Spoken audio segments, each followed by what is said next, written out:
episódio do Gente Pode, o podcast de gente da ABRH Pará. E para variar, cá estou eu com minha partner, Rosane, aquela que não me deixa andar mal acompanhada. E eu vou contar um negócio para vocês. Hoje nós temos um episódio especialíssimo. É especial, não é? Demais. Especialíssimo. Um tema que muita gente tem falado e que nós aqui da BRH não podemos deixar passar em branco.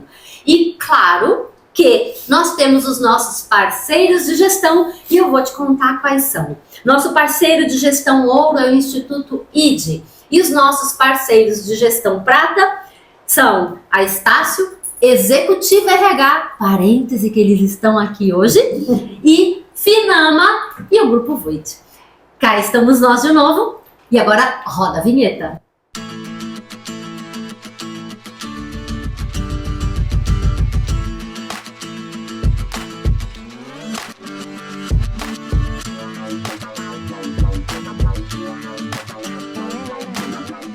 Então, pra gente começar esse episódio, vamos começar contando pra vocês quem tá aqui, mas antes, bora brindar? Ah, vários encontros e a gente sempre juntas. Quem tá com a gente hoje? Vamos em frente, porque a gente tem convidadas VIPs hoje, né? Vamos conhecer um pouquinho o currículo das nossas convidadas, tá? Então, hoje a gente está aqui com a Ana Beckman, né? A Ana é sócia e cofundadora da Elo RH, Grupo Executiva, com mais de 20 anos de atuação na área de consultoria em RH, gestão e aquisição de talentos e lideranças, formação em psicologia comportamental com especializações na área de neurociência, gestão, liderança e performance. Futuros das profissões, é muito legal isso, né? Já é a segunda pessoa de futuróloga. Futurismo, pois é. Então, já me perdi aqui. Futuros das profissões e exploração de cenários futuros. Isso mesmo. Isso, colaboração em artigos escritos para as revistas Veja e Você S.A. e editoriais da coluna Mercado de Trabalho, publicados no Liberal e Diário do Pará. Não é pouca coisa, né? Uau! É aqueles currículos de biblioteca que a gente Oh, meu Deus! Acho show, adoro. Quem está com a gente também hoje nesse bate-papo super profundo é a Nazaré Nogueira. Nasa é psicóloga com especialização em docência do ensino superior, avaliação psicológica, MBA em gestão de serviços e MBA em RH 4.0. Ela é analista de forças de caráter, atuando desde 1986 em gestão de pessoas e atualmente trabalha como assessora de RH. A Nasa vai nos contar, vai ser a primeira vítima aqui das nossas perguntas. Vamos começar com a Nasa? Vamos mandar então, Nasa. Ai, Jesus! Conta pra gente. O nosso tema hoje, a gente vai falar sobre etarismo, né? E etarismo é um tema que a gente tem ouvido muito, né? As pessoas têm comentado muito, porque dentre as questões de diversidade, esse é um dos temas que são muito presentes nas empresas, né? Essa convivência entre gerações diferentes, os profissionais mais velhos, mais experientes, né? Se o mercado do trabalho está aberto ou fechado para nós, né? Que nós aqui nessa mesa hoje, todas somos 50 a mais, então o interessante é a gente discutir um pouquinho desse tema e todos esses vieses que a gente vê hoje em dia nas empresas, no que tange aos desafios do RH para esse tema de etarismo. Nasa, o que é etarismo? Gente, eu nem gosto dessa palavra. Então conta, vamos começar pelos babados. Porque o que acontece? O etarismo, ele te classifica num ponto muito jovem ou num ponto velho demais, né? Então, isso para mim traz uma série de preconceitos ou estigmas, né? Porque você é jovem demais para tal coisa ou você já está velho demais para tal coisa. Eu acho que a gente teria que focar na pessoa, no que você ainda tem condições de entregar e no que você pode trazer e de agregar conhecimentos, mesmo que você seja jovem. Acho que todo mundo, independente da faixa etária, tem algo a acrescentar na empresa, nos grupos que faz parte. Então, acho que quando você coloca etarismo, você já está colocando um viezinho muito de, opa, Tem uma linha aqui, antes e depois tá ruim. Só tá bom que tá no meio. Né? Então, é uma forma de ver. Né? É uma forma de ver. Apesar de que eu particularmente gosto de conceito, porque ajuda a gente a delimitar um pouco as coisas, né? Mas sim, você se estabelece como uma faixa ali que é mais adequada, talvez, né? Só que, como a gente tem pessoas mais jovens e pessoas mais velhas, vamos chamar assim, elas não perdem o valor do que podem agregar, né? Sim. É assim que tu vê também, Ana? Eu gosto de dar nome às coisas. Eu acho que quando você... Porque assim, isso não é algo novo. Já existe, mas você precisa denominar. Então, quando você denomina, por exemplo, o etarismo, entre os ismos aí, ele é o terceiro maior número de preconceito que existe. Sério? Sim. Primeiro vem a questão racial, depois o sexismo e o etarismo. Ele está em terceiro. Em terceiro ponto, em termos de discriminação. Então, para a gente denominar, nomificar, o etarismo ele é um preconceito voltado para a idade. Então, e é um preconceito. Preconceito é tudo aquilo que você faz, ou age, ou tem ação, sem realmente saber a verdade, ou sem se aprofundar naqueles pontos. Então, quando você começa a cutucar essas situações, é bom porque vem à tona, abre para discussão. É muito interessante porque eu vivo com isso todos os dias. Por exemplo, eu tenho uma equipe muito jovem e vira e mexe, eles estão conversando sobre alguma coisa, eles dizem, aquela senhorinha, muito boa, o perfil. Eu digo, por acaso, quantos anos tem essa senhorinha? 45. Nossa, você vê ali... Mas, Ana, deixa eu te dizer, em geral, realmente as pessoas olham etarismo e elas pensam nas pessoas mais velhas. Sim. Não é comum a gente pensar, classificar, incluir o jovem no etarismo. Sim, né? Mas esse preconceito também existe, né? Existe sim. Existe aquela situação, e nós já passamos por isso, quando a gente, no início de carreira, alguém olhava para você e sentia que você não era competente o suficiente porque você era muito jovem, ou que você já não podia estar naquela atividade porque você já tinha passado da idade. Então, esses estigmas, essas questões, a gente precisa trazer para a mesa, discutir e desconstruir, né? Eu acho que é um reaprendizado.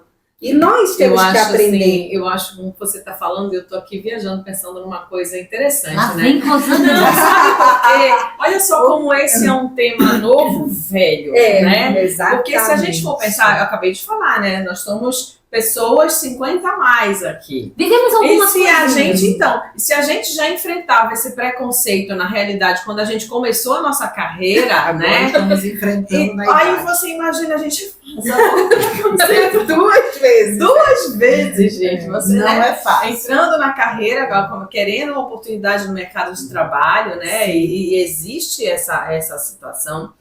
E agora, né, maduras, experientes, a gente também enfrenta essa situação, né? Sim. Até porque é uma coisa que às vezes não é nem das pessoas, né, Ana? É das instituições. Sim. Como é que hoje, na visão de vocês, estão preparadas ou não as instituições que a gente tem, as empresas principalmente, né? Nesse quesito do etarismo, como é que vocês veem as oportunidades, né? O olhar da empresa para o tema de etarismo? Deixa eu falar como uma pessoa que passou para fazer processo de seleção. A Ana depois explica um pouco da realidade dela como a pessoa que capta essa mão de obra e atende as empresas. Eu hoje trabalho numa empresa que é o Senac, né? E lá eu encontrei o acolhimento para... Eu tenho 60 anos. Então eu participei do processo de seleção no Senac aos 59 anos. Eu fui aprovada sem nenhum problema. Nada. Que legal. Foi, tanto que a gente diz que o Senac ele é uma empresa extremamente que não liga para a idade, né? A nossa diretora tem 70 e poucos anos.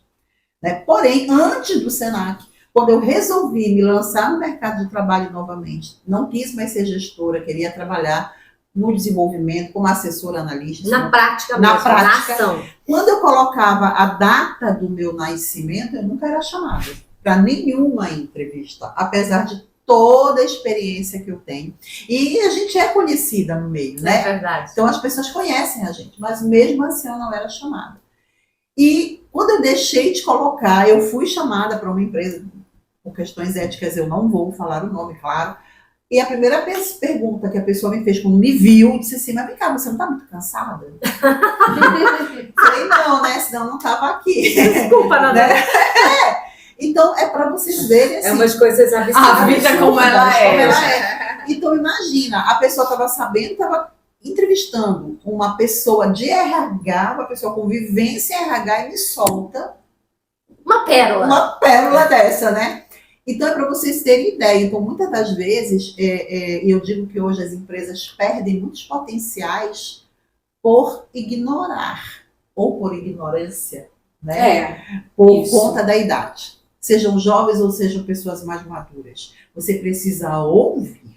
Você precisa ouvir essa pessoa, entender como essa pessoa está funcionando, para ver se essa pessoa vai realmente agregar, né, do fit cultural da tua empresa, na essência da tua empresa. E a gente, muitas das vezes, descarta apenas por uma data de nascimento. Então, isso eu senti na pele, né, enquanto candidata, tá?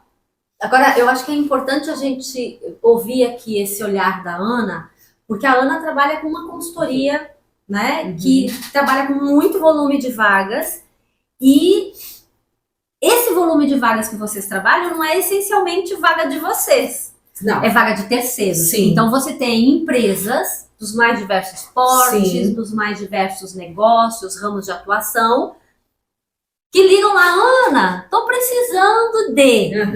Como é que isso chega com vocês? Chega com esse tom de quero alguém novinho, quero alguém muito experiente, ou não quero alguém novo ou muito experiente?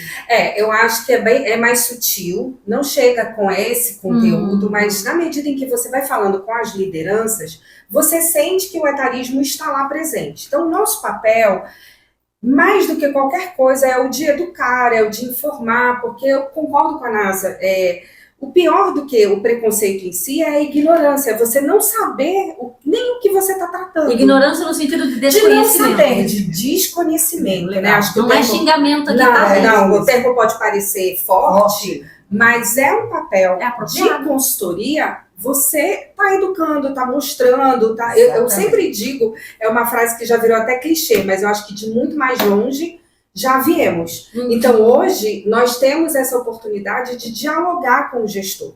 Eu fico muito preocupada, porque a empresa ela investe tanto nos seus employer brands, enfim, numa imagem muito legal na internet, e quem é que vai entrevistar aquele profissional? É um líder que muitas vezes ele não está preparado. Exatamente. E ele é a pessoa que representa a empresa. Muito importante isso. Então, quando a NASA diz assim, que a pergunta veio do líder, ele é o representante da empresa. A empresa dele é ruim? Não, pode ser uma empresa maravilhosa. Mas aquele gestor não está preparado, ou não está antenado, ou desconhece o tipo de atuação que ele precisa ter, que é focar na pessoa, na experiência, enfim. Então, a gente tem essas questões, né, na consultoria, de tal tempo todo orientando o nosso cliente. Olha, eu quero um currículo, uma experiência mega forte, mas a pessoa tem que ter X idade, tipo 25, 30 anos, mas ele não tem Nem história, essa trajetória para chegar lá, né? O bacana é isso, né? Eu trabalho há quase 30 anos com seleção profissional.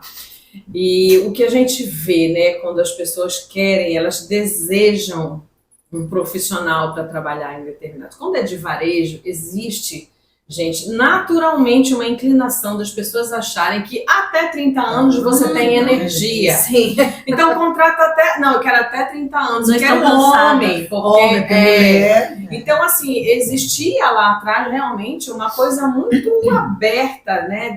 Tanto do sexismo quanto do etarismo. Porque se você combinar comigo, o racismo, ele é um bocado mais velado, né? Sim. A gente só vai ver quando a gente manda uma pessoa de cor. Adoram dizer isso, né? Uma pessoa de cor para o processo seletivo, e aí ela não fica, mesmo ela reunindo todas as habilidades. Não tem explicação, mas a explicação está lá, a gente já sabe qual é. Sim. Né? Mas assim, a questão do sexo e a questão da idade, elas são muito fortes nos processos seletivos. Sim. Então, isso fala muito sobre cultura, né? Sim. Fala sobre políticas internas, né? Sobre crenças, como a Suzy gosta de falar, do próprio empregador. Por quê? Porque se a gente for trazer para nossa realidade local, né?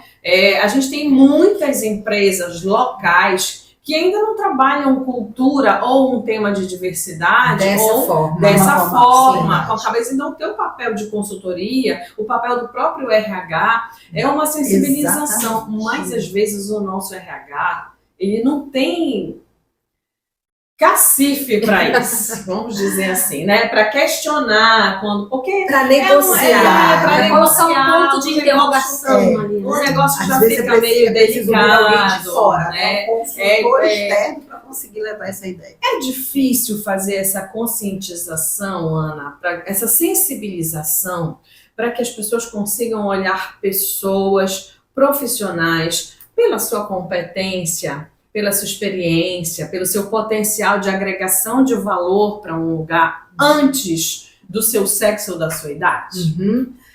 Eu acho que já foi bem mais difícil. Antes, quando você tinha... Isso já vinha escancarado nos perfis. Tal idade, tal sexo, enfim. Então, Até bairro que a pessoa morava, E não era vale Isso, transporte. transporte.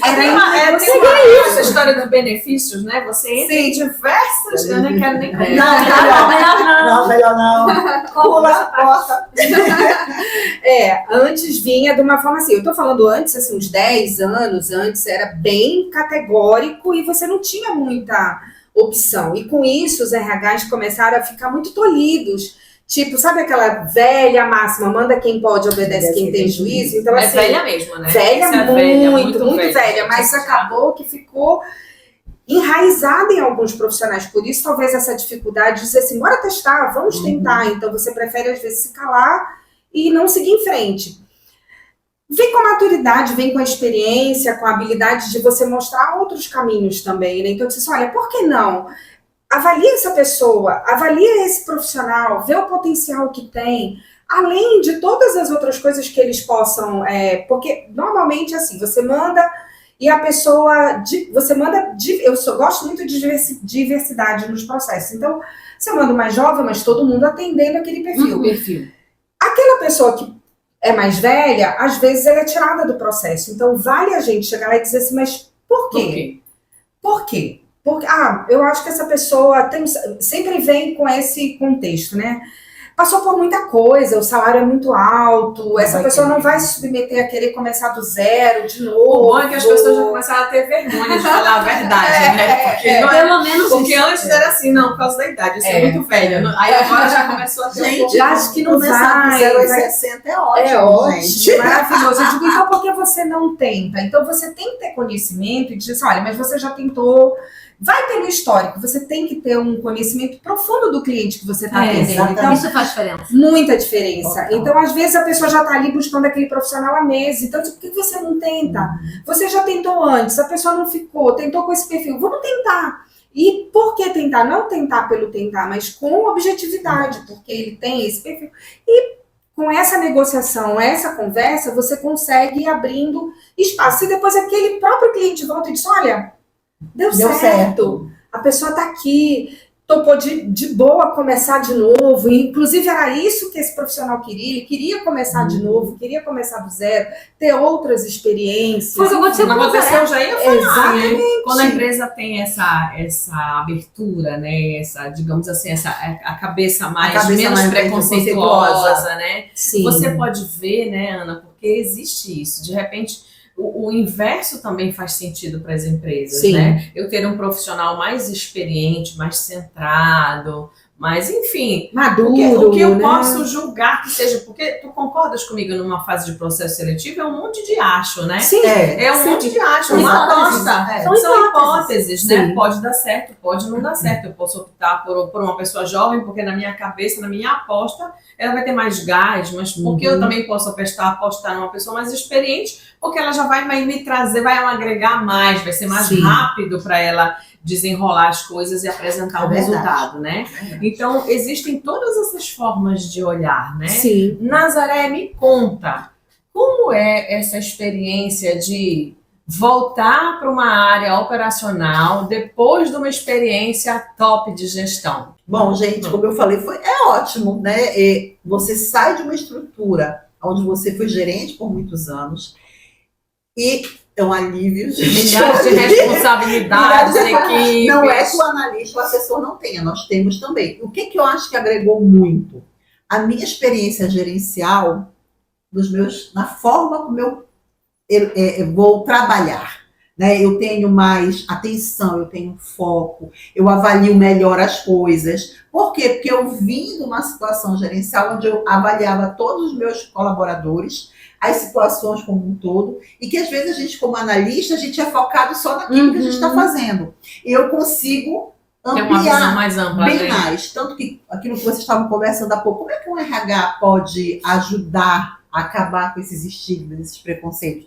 Eu sempre digo o seguinte, eu começo que nem formiga, um pouquinho de cada vez. Eu consigo detectar na empresa aquele gestor que está mais aberto, aquele gestor que possibilita esse tipo de conversa, e é com ele que eu começo a tentar construir essa nova história. Né? E dizer assim, vamos lá, se der certo, tu vai ser o cara, tu vai aparecer, as pessoas vão começar a ter foco, se ele conseguiu, eu também consigo.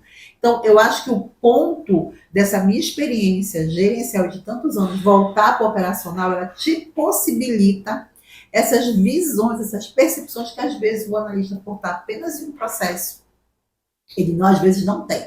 Ele não se apercebe. Sim. Né? Sim. E também, quando eu vou conversar com um líder, por eu já ter mais maturidade, ele ouve melhor. Entende? Sim. Ele ouve. Até porque eu disse, eu já estive no teu lugar.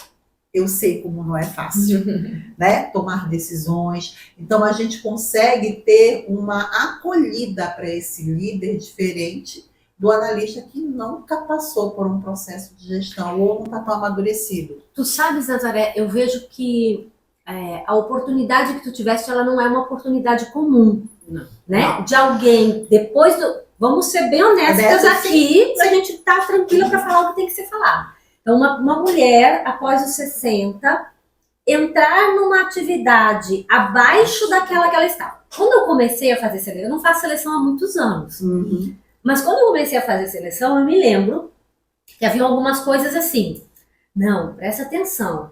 Se uma pessoa já teve um cargo de gerência, ela não vai aguentar muito tempo numa posição de operação. Exatamente. Ela vai ficar olhando o mercado e vai embora. Então, nem contrata. Eu aprendi isso lá no início, no meu estágio. Crenças. E é uma crença. Por quê? Preconceito. Porque muitas vezes a pessoa até vai olhar o mercado. Tá tudo certo, tá dentro do programa de ambição dela, das coisas que ela quer da vida, do que ela projeta para a vida dela. Se você não investigar isso na entrevista, uma entrevista decente, uma boa entrevista, com aporte técnico, instrumentos, ferramentas, você não consegue identificar. Mas e se ela realmente quiser apostar numa outra forma de carreira? E tem outro olhar, Suzy, além desse, ao que algumas pessoas me perguntaram. Você tá tão mal amada assim? Você tá tão mal resolvida? Parece que você deu um passo atrás na vida. Falei, não!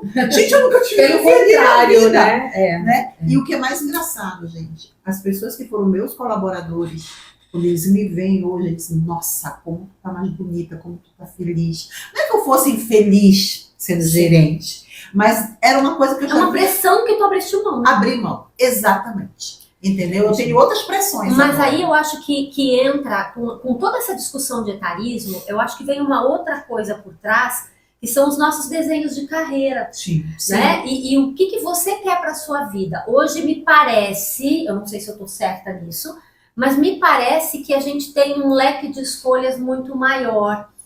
Porque você pode escolher não ser líder. Inclusive, existe um movimento com o pessoal mais jovem, exatamente, de que não quer nenhum cargo de responsabilidade, porque, cara, não é essa vida que eu quero, porque essa responsabilidade tem um preço a ser pago. É verdade. Mas isso é uma coisa dessa galerinha mais jovem, que às vezes a gente exclui dos processos porque é jovem demais, porque não sabe o que quer, porque isso... Tem um monte de motivo. Sim. Quando será que se a gente parar para pensar e olhar criticamente, será que não há um fundamento ali, não há uma razão, né? O que a nossa geração fez para crescer na carreira verticalmente, que para nós isso era um valor. Com né? certeza. Ser gerente, cara, minha mãe botou um sorriso nas duas orelhas quando assumiu o primeiro cargo de gerência. Exatamente. Então, assim, é um orgulho na família você ascender. Pelo menos era na nossa geração. Hoje as pessoas têm um olhar um pouco diferente. Eu acho que isso no etarismo é muito legal. Quando a gente analisa etarismo, né? Não que o etarismo seja uma coisa bacana, mas os aprendizados que a gente pode tirar dali. Porque tem gente que não quer esse tipo de crescimento. Se interessa por uma carreira técnica, se interessa por uma carreira de operação, sim, e não quer a responsabilidade gerencial. Eu vejo isso com um pouco de preocupação, porque isso nos limita para o crescimento de carreira, porque você reduz o número de pessoas que efetivamente possam ascender ou queiram ascender. Mas, por outro lado, eu vejo por um prisma positivo. Porque aquelas pessoas que, na nossa época, ascendiam porque iam ganhar mais, já nem se candidatariam. Porque não é o que elas querem. Sim. Porque existem outras formas de você, através de um bom alinhamento de carreira, um bom planejamento de carreira, vir a ganhar mais também. Não precisa mais ser pela gestão, porque antigamente era só pela gestão. Sim.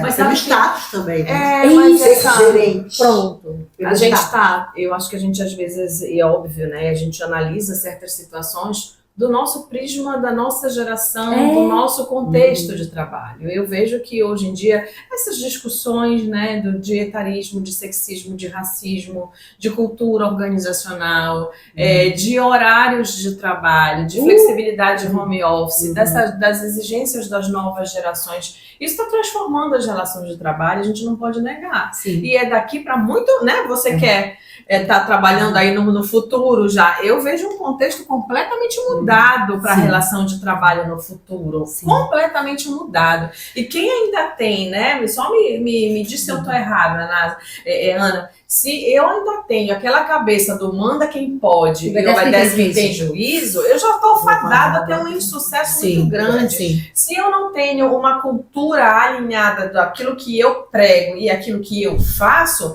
eu já estou morto também. Eu posso não acreditar nisso, mas isso vai me alcançar em mais breve do que eu imagino. Muito. Né? Porque assim, as carreiras elas estão sendo renovadas. Totalmente. O que a gente imaginava que era sucesso chegando numa gerência, não é mais sucesso para um cara que vai ser youtuber, que vai ser, sei lá, dessas carreiras novas. Eles não estão nem aí para cargo, para desenho de carreira, para nada disso.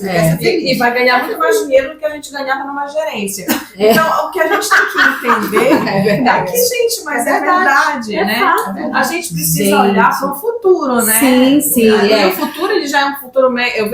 Lulu Santos dizia isso, legal, né? Eu vejo a vida melhor no futuro. Eu enxergo uma vida melhor. Gente fina, elegante e sincera. Espero que seja. Conta pra gente como vai ser esse futuro. Gente, vocês falando aqui, eu tô aqui quietinha pensando o quanto que é maravilhoso, né? Pra mim, RH é um propósito, é uma missão. O quanto que é maravilhoso esse leque, essa gama, essa riqueza de assuntos aqui que em poucos minutos a gente falou. Tanta coisa que até pra gente organizar, né? Essa questão das empresas hoje, enquanto consultoria, a gente tem que analisar também aquele cliente que nos procura. Sim. Existe aquela, falando um pouco sobre quem tem a mentalidade ainda de quem manda quem pode, infelizmente ainda temos muitos exemplos no mercado.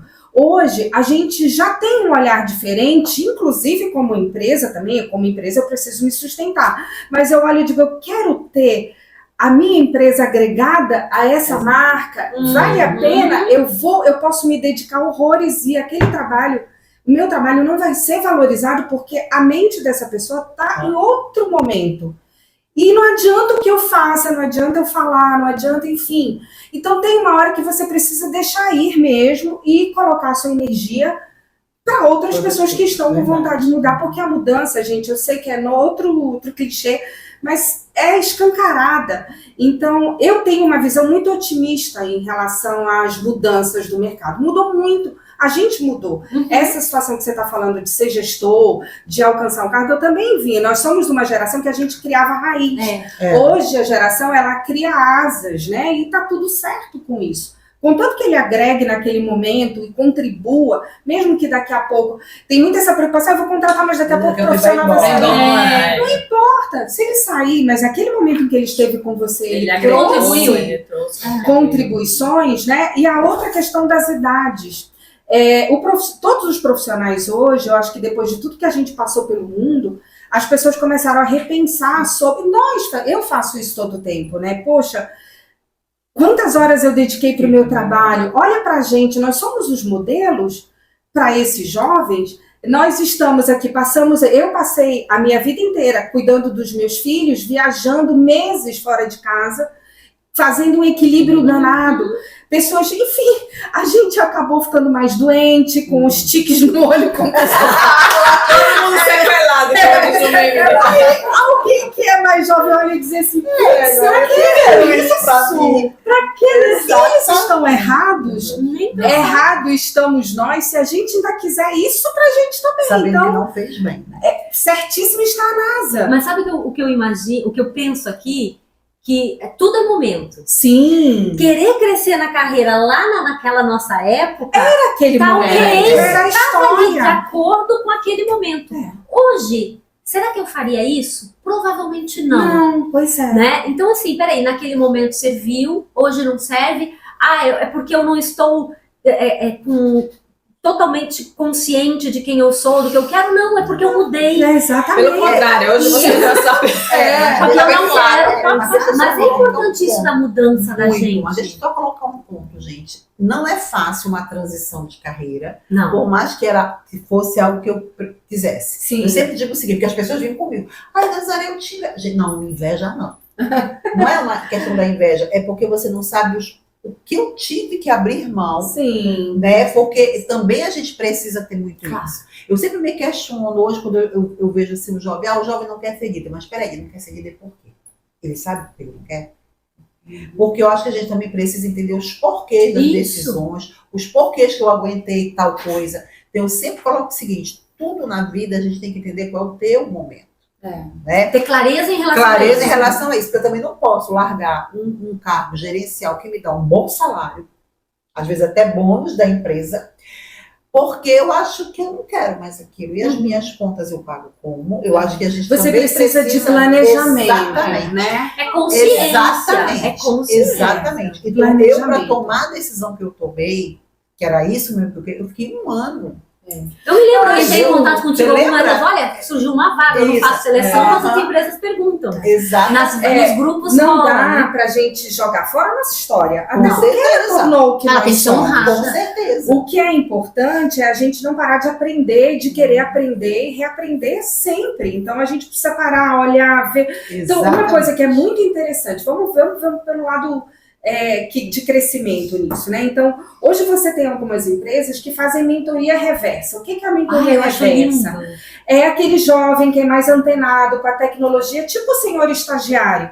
Ele vai ser o mentor de uma pessoa um pouco mais velha, que não teve tanto contato com tecnologia, e essa pessoa mais madura ensina para aquele jovem a questão de gestão, de experiência, de maturidade, de tudo. Isso é uma realidade já. Existe, entendendo, né, Ana, que o jovem ele não quer aquela liderança que a gente tinha, mas ele tem na cabeça dele como que é o modelo de liderança que ele quer. Exatamente. Quer ver a coisa? Por que ele não quer?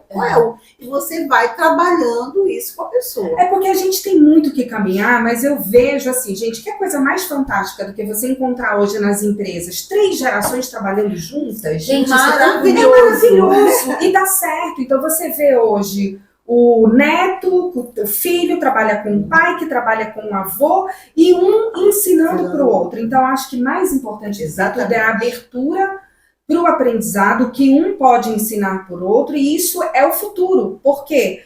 Nós vamos viver muito mais cada vez do que o que a gente vive hoje. Tem uma estimativa que em 2030, grande parte da população chegará aos 100 anos, e 100 anos saudáveis, tá? Se você se aposenta ali aos 60, o que você faz com os 40 a mais? Então, vem. E quem quer se aposentar aos 60, quem quer se aposentar? Eu não penso. A pessoa se aposenta legalmente, sim, mas ela continua trabalhando. Eu já sou aposentada, mas a minha questão de aposentadoria deu-se pelo fato de eu estar tendo dificuldade de conseguir o emprego, Sim. né? Porque as pessoas não me chamavam e eu fiquei realmente receosa de ficar sem um valor, uma receita. Eu disse, vou entrar com a minha aposentadoria. Mas mesmo aposentada, eu quero continuar trabalhando. E tem muito a ver, porque não está cansada, né? Não é só cansada. Eu acho que tem a ver com o propósito que a Fiona falou. Dentro do RH, o meu propósito sempre foi o quê? Desenvolver pessoas. Sim. E é isso que eu estou fazendo. Então isso me motiva cada vez mais. A minha energia vem daí. E eu te pergunto uma coisa. O que você está aprendendo hoje comparado ao que você aprendia há 20 anos atrás? Muito. Inclusive a respeitar as pessoas. Porque antigamente a gente foi treinada, aquilo que a Suzy diz. Tu tinhas os perfis bem fixos, né? Então tu não podia sair daquela margem. Hoje, quando eu sento com um jovem na empresa e que a gente vai fazer o PDI dele, ele diz, ok, então vamos tentar caminhar, vamos ver dentro da empresa o que é que a gente pode te ajudar, de que forma a gente... Então, aí eu vou com outra pessoa do mesmo setor que pensa completamente diferente dele. Então, vamos unir essas diferenças para fazer um time forte? Aí é que está a questão histórica, né? Com o tempo, há 40 anos, momento... 40, 50 anos atrás, uma pessoa de 60 anos, ela estava aposentada na frente da televisão. Exato. E essa visão ficou grudada na cabeça das pessoas, né?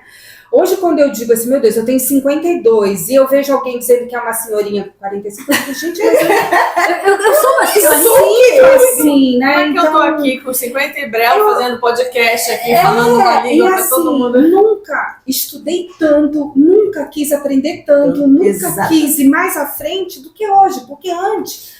Vamos combinar, a gente não tinha tempo, né? A gente estava intensamente. A gente estava ali tomado pelo trabalho. Achando que trabalhar até 2 horas da manhã era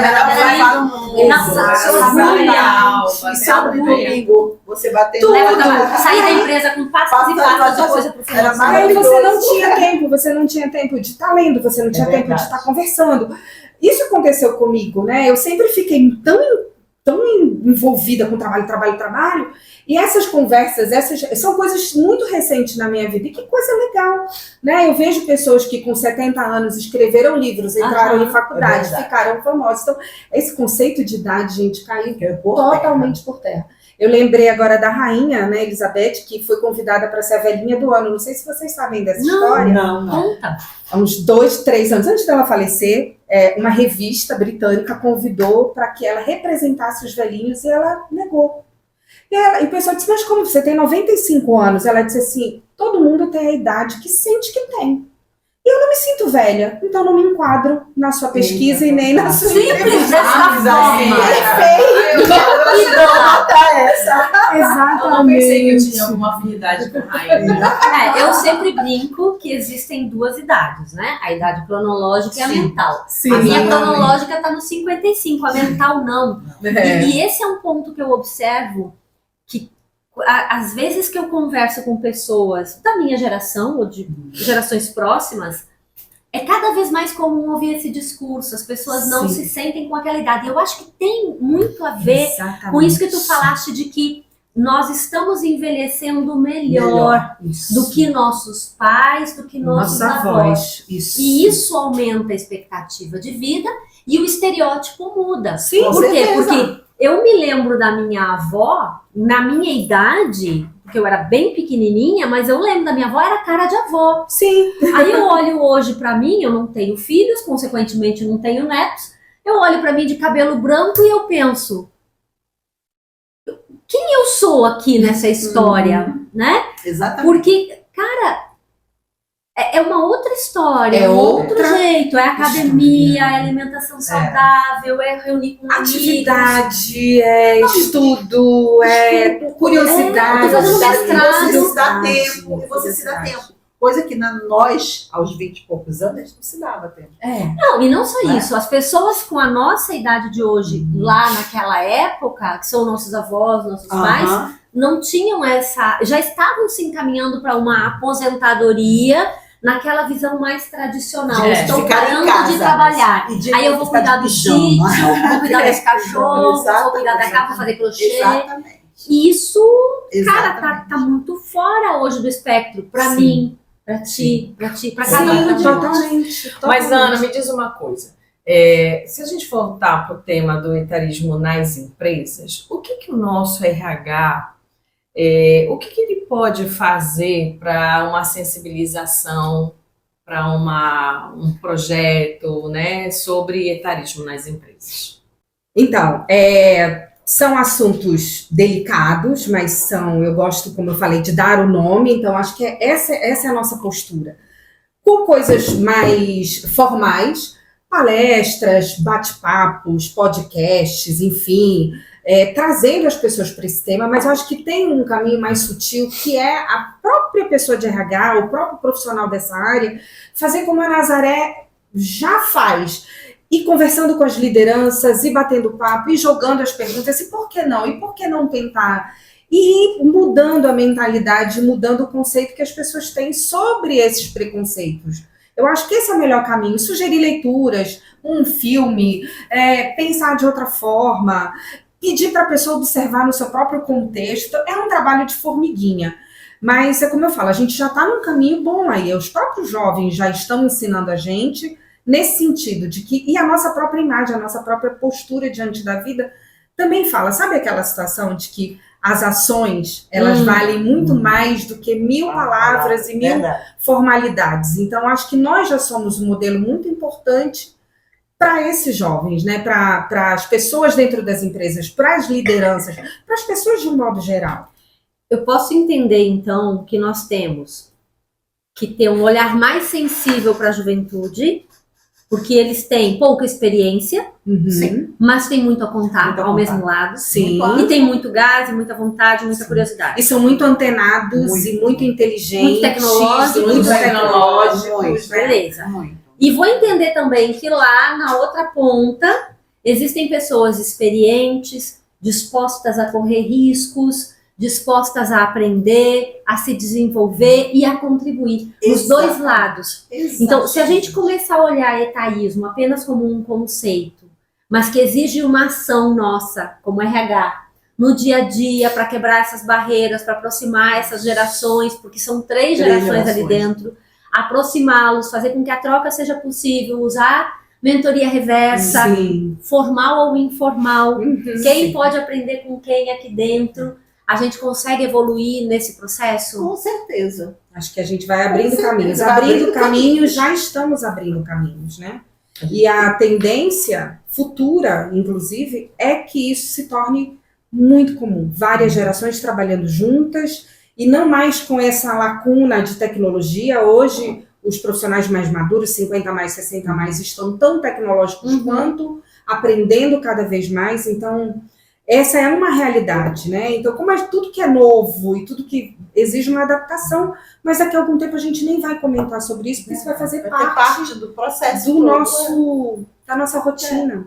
E só agora, ouvindo a Ana falar, me veio uma ideia na cabeça. Por que não fazer rodas de conversa com as situações do dia a dia daquele setor, com as gerações diferentes, para ver como é que a gente pode resolver e se ouvindo, porque aí você passa a ter o conhecimento, você passa a entender melhor o outro, não é isso? Porque normalmente a gente chama o outro, né? Não, aconteceu um problema. De que forma a gente pode resolver? Começa e pipoca as ideias, né? E aí você vai vendo que você vai absorvendo e você começa a olhar o outro de outra forma. Eu lembrei de uma experiência prática, eu vou trazer aqui porque eu acho que ela enriquece, né? Tudo é questão do modelo e da ação. Eu fui convidada uma vez para dar uma palestra para o curso de administração do CESUPA, para falar sobre o futuro do trabalho. E sobre futurismo, enfim. Aí eu, conversando com a coordenadora, eu disse assim, eu posso trazer uma pessoa junto comigo, que também é atual nesse tema, e é uma pessoa que, inclusive, me fez estudar futurismo, que é o meu filho mais velho. E nós fomos dar a palestra juntos. E foi muito interessante, porque ele trazia uma visão, eu trazia o complemento, e os alunos ficaram assim, a gente nem, um a cara do outro, mas a gente nem falou que era mãe e filho e tudo, mas como foi enriquecedor, né? Você ter ali uma pessoa de 25 anos com uma de 50 anos, falando sobre um tema que é um tema super atual e com duas visões que se complementam. Muito legal. Então, essa é uma ação interessante, né? A gente aprende tanto com eles e eles aprendem tanto com a gente. É verdade. É só se permitir, né? Esse é o caminho. É só se permitir. É só se permitir. Eu acho que é abrir esse espaço, né? Mas olha... O preconceito também existe ao contrário, tá? Claro. As pessoas mais velhas acham que eles não têm nada a ensinar. E os mais novos acham que estão ultrapassados. Você precisa quebrar essa barreira e seguir em frente. Exatamente. E o caminho é incrível, gente. Eu não vejo outro. Bom, eu sou portadora de más notícias aqui, né? Então, eu preciso dizer, gente, acabou, a gente não pode continuar. Vai ter a parte 2. Vou já dar um recado. Se vocês acharem que esse episódio vale uma parte 2, deixa aqui embaixo nos comentários. Vocês sabem que apesar de trazer essas notícias ruins de que a gente tem que parar, eu também sou aquela que pede. Eu peço descaradamente. Peço like, peço compartilhamento e peço comentário. Diz aqui embaixo, será que vale uma parte 2? Eu acho que esse papo ainda rolaria muito aqui. Muito. Mas se vocês acharem que pode rolar mais coisa, deixa aqui embaixo pra gente no comentário. E olha, tem que acabar. Tem que acabar, porque senão a gente tá ferrada aqui. Por quê? Porque a nossa diretoria aqui, o nosso videomaker vai brigar com a gente, vai cortar na marra. Então, gente, beijo pra vocês. Obrigada, gente. Obrigada. Foi maravilhoso. Obrigada. Até a próxima. Tchau, gente.